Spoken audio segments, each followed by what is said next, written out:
Hello, Jayvardhan Singh Ranawat here and you are listening to the marine podcast.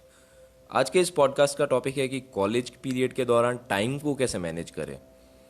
क्योंकि जब merchant navy के college में हम ज्वाइन करते हैं किसी भी मैरीटाइम इंस्टीट्यूट को, तो ये जो क्वेश्चन होता है वो बहुत ज़्यादा प्रोमिनेंट होता है कैडेट्स के बीच में। क्योंकि जब स्टार्टिंग में हम कॉलेज में जाते हैं, पहली बात तो काफ़ी ज़्यादा न्यू लाइफ होती है। आपको सुबह जल्दी उठना होता है, आपको दिन भर आप बिज़ी रहते हैं और आपको काफ़ी सारी चीज़ें होती हैं, प्लस आपको साथ में हॉस्टल में रहना होता है, तो काफ़ी सारी डिस्टर्बेंसेस होती हैं। तो इसी चीज़ के दौरान लोग काफ़ी बार इस चीज़ में फंस जाते हैं कि पढ़ाई के लिए टाइम कैसे निकालें। ये उनको लगने लगता है कि यार पढ़ाई के लिए तो टाइम है ही नहीं हमारे पास। तो इस वीडियो में डिस्कस करते हैं कि क्या आप चीज़ें कर सकते हैं ताकि आप वो समय निकाल पाएँ। सबसे पहले मैं आपको एक स्टोरी बता देता हूँ मेरी। जब फर्स्ट टाइम मैरीटाइम इंस्टीट्यूट में ज्वाइन किया था, तो क्योंकि 12th तक तो नॉर्मल सी आदत थी, जब भी मन किया उठ गए, कोई स्केड्यूल कुछ था नहीं। तो जब एक बार इंस्टीट्यूट में आए तब सुबह जल्दी उठना पड़ता था। सुबह जल्दी उठ के पीटी होती थी, उसके बाद में जल्दी आके रेडी होना होता था, उसके बाद में फुल डे कॉलेज, फिर इवनिंग में कई बार परेड हो जाया करती थी, फिर नाइट मास्टर वॉट नॉट, पूरा दिन बिज़ी, कंप्लीट डे बिज़ी जाता था। और उसके बाद में तो ऑफ कोर्स इतनी हिम्मत ही नहीं होती थी कि पढ़ाई कर पाए। उसके बाद में बस सीधा बेड पर जाने की होती थी। और ऑफ कोर्स काफ़ी सारी जगहों पे और भी टाइम जाता है, जैसे कि क्योंकि आप हरदम दोस्तों से वहाँ पे सराउंडेड होते हैं। आप हॉस्टल में रह रहे हैं, आप क्लासेस में साथ में जा रहे हैं दोस्तों के साथ में, तो आप दोस्तों के साथ में मस्ती मजाक करते हैं, टाइम स्पेंड करते हैं, मूवीज़ देखते हैं। तो वो सारी काफ़ी चीज़ें भी काफ़ी ज़्यादा इंपॉर्टेंट होती है, आप उनको एकदम छोड़ नहीं सकते। तो इन सब चीज़ों के बीच में इतना ज़्यादा फंस गया था कि वो समय नहीं निकाल पा रहा था मैं पढ़ाई के लिए।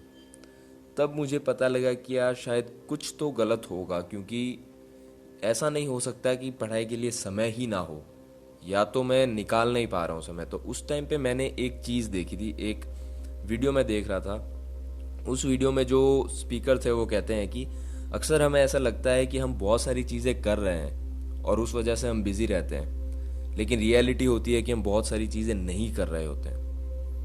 तब मैंने एक बार अपने जो पूरे दिन का जो स्केड्यूल था उसको अच्छे से देखना शुरू किया, ऑब्जर्व करना शुरू किया कि मैं पूरा दिन करता क्या क्या हूँ एक्चुअली।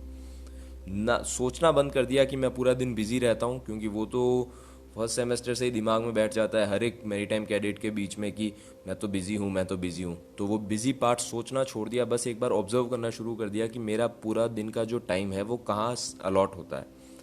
सुबह बिजी होता है ऑफकोर्स, दोपहर के टाइम पे भी कंप्लीट बिजी होता है, मॉर्निंग से लेकर जो शाम का पीरियड होता है थोड़ा वहाँ तक भी बिजी होता है क्योंकि कॉलेज होता है। वो जो दोस्तों एक समय होता है कॉलेज के बाद का और नाइट मास्टर के बीच का, वो एक ऐसा समय होता है जिसमें मैं बस कुछ नहीं करता था, रूम पे बैठा बैठा मोबाइल यूज़ कर लिया, कुछ ज़्यादा यूज़ नहीं, थोड़ा कभी ग्राउंड चले गए, गेम्स खेलना, कुछ भी हो गया। लेकिन जो मैक्सिमम जो पीरियड ऑफ टाइम होता था वो खाली जाता था। और नाइट मास्टर के बाद भी ऐसा ही होता था दोस्तों। तब मुझे पता लगने लगा कि एक्चुअली में मेरे पास फ्री टाइम होता है, लेकिन उस फ्री टाइम में मैं क्या करता हूँ, उस फ्री टाइम में मैं बैठ के बस मेरा फ़ोन यूज़ करता हूँ। दोस्तों मैं मानता हूँ दोस्तों के साथ मूवी देखने जाना इम्पॉर्टेंट है, वो करना ज़रूरी है। आपको थोड़ा सा दोस्तों के साथ टाइम स्पेंड करना ज़रूरी है, बाहर जाना ज़रूरी है। तो ये सब एक्स्ट्रा चीज़ें जो हैं वो भी बहुत ज़्यादा ज़रूरी होती है। लेकिन अगर आप मुझसे आकर कहें कि फ़ोन पर बैठकर घंटों यूट्यूब देखना ज़रूरी है, तो मैं इस चीज़ से एग्री नहीं करूँगा। और जब मैंने ऑब्ज़र्व करना शुरू किया, ना कि सिर्फ मेरे को बल्कि मेरे आसपास के लोगों को, तब मुझे पता चला कि ऑलमोस्ट हर किसी का यही किस्सा है। हर कोई यही करने में बिजी है। अगर यूट्यूब नहीं तो पबजी।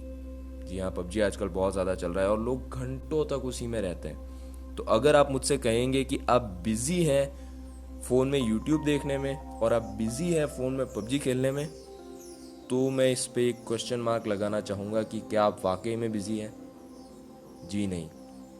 आप चाहे किसी भी मैरीटाइम इंस्टीट्यूट में हैं, आप बिज़ी नहीं हैं। आपका सिर्फ दिमाग ये मान चुका है कि आप बिज़ी हैं, लेकिन अगर आप रियलिटी में अपने डे को ऑब्जर्व करें तो आप इतनी ज़्यादा चीज़ें नहीं कर रहे हैं। मैक्सिमम जो आपका टाइम है वो खाली जाता है। आपके हाथ में है कि आप उस टाइम को कैसे यूटिलाइज़ करना चाहते हैं। बहुत सारी जो चीज़ें दूसरी चीज़ें आप करते हैं वो सारी चीज़ें इंपॉर्टेंट है, लेकिन जो टाइम आप अपने मोबाइल पर बर्बाद कर रहे हैं वो बिल्कुल टाइम इम्पॉर्टेंट नहीं है, आपके फ़ोन में नहीं जाना चाहिए वो टाइम जाना चाहिए उन चीज़ों के लिए जो कि वाकई में मैटर करती है।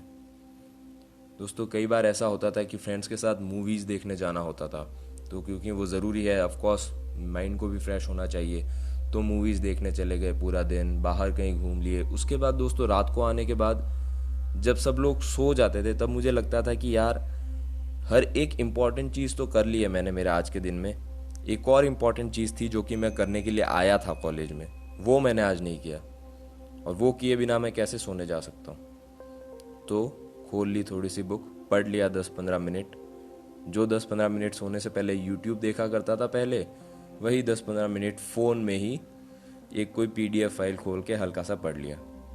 तो इस तरीके से आपका पूरा डे बैलेंस हो जाता है, आप हर एक चीज़ करने लग जाते हैं, आप अपनी कॉलेज लाइफ को एंजॉय करने लग जाते हैं, आप जितने भी आपकी एक्टिविटीज़ होती है दिन में मैरीटाइम इंस्टीट्यूट में वो तो आपको करनी ही है, तो वो सब आप करने लग जाते हैं। प्लस साथ में आपको जो समय लगता था कि जो समय है ही नहीं आपके पास, आप वो समय को निकालने लग जाते हैं, बिल्कुल आपके हाथ में है। अगर आप कहते हैं कि आपके हाथ में टाइम नहीं है तो मैं नहीं मानता, क्योंकि हफ्ते में 2 छुट्टी होती है मैरीटाइम इंस्टीट्यूट्स में, हर वीक में 2 छुट्टी होती है। उन दोनों दिन लोग क्या करते हैं? कुछ भी नहीं, लिटरली कुछ भी नहीं करते हैं, पूरा दिन बेड पर सोना और कुछ भी नहीं करना, पूरा दिन वेस्ट कर देना।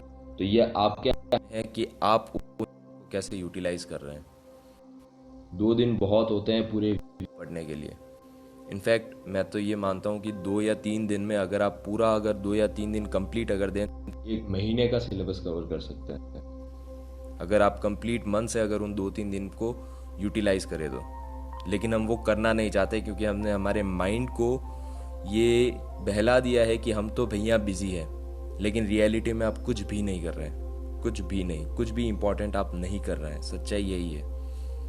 तो अपने माइंड को इस चीज़ से हटा दीजिए कि आप बिज़ी रहते हैं, आपका स्केड्यूल पूरा फुल है। जी नहीं, ऐसा बिल्कुल नहीं है। 1-2 दिन बैठकर अच्छे से आप अपने डेज़ को ऑब्जर्व कीजिए कि आप पूरा दिन करते क्या हैं, आपको सब पता चल जाएगा कि आपके पास कितना ज़्यादा फ्री टाइम होता है, और आप उस फ्री टाइम को यूटिलाइज करना चाहते ही नहीं हैं। दोस्तों मैं हूं जयवर्धन सिंह राणावत, ऐसे ही और भी बहुत सारे रियल टॉपिक्स पे पॉडकास्ट लेकर आता रहूँगा। Thank you for listening.